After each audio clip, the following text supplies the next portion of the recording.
originally from Boise, Idaho, born and raised. I got my start playing the Grub Steak Saloon in a town called Horseshoe Bend, Idaho. And then a cat named Junior Watson rolled into town and I opened a show for him.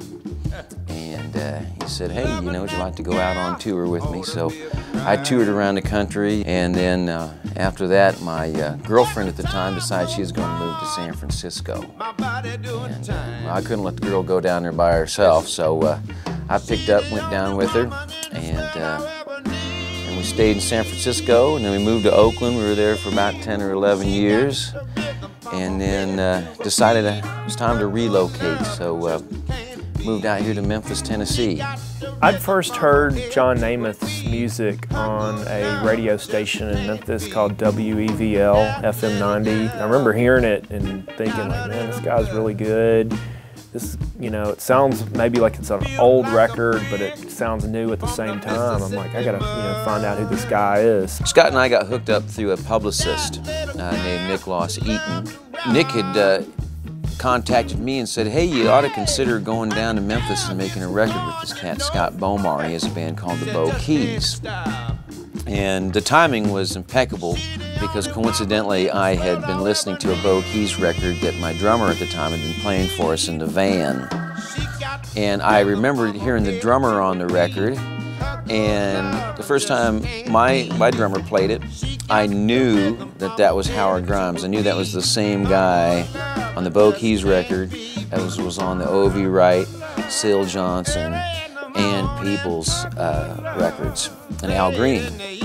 And so when Nick contacted me about this, I jumped at the chance. I thought this was great. I love the sound of the Bo Keys records, and love all the players and the way it's produced. He said, I'm going to be moving to Memphis in a couple of months, and I'd love to come in and do my next record with you and have the Bo Keys back me up on it. And I thought, man, that sounds great. And we kept in touch, and he sent me his demos for the record, and I thought the songs are all really great. They took those demos, they listened to them, and they said, well, this is how we do it here in Memphis.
John's record was recorded all live, and his vocal takes are, I think for the most part, the ones that were tracked live with the band.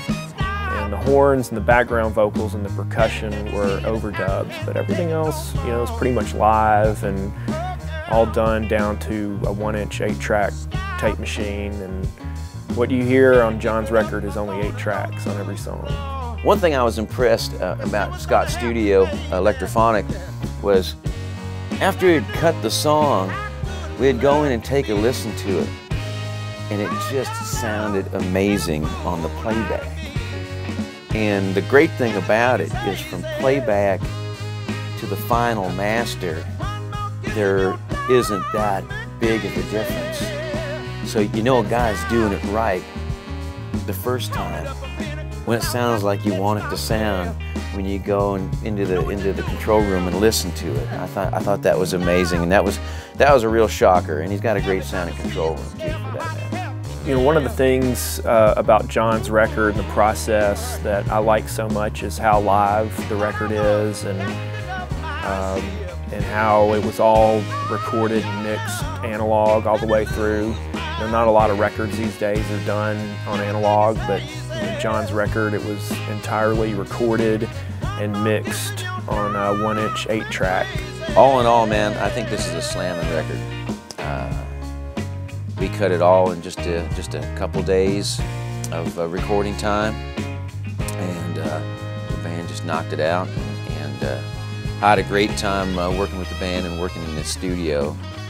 Probably the easiest studio experience I've ever had.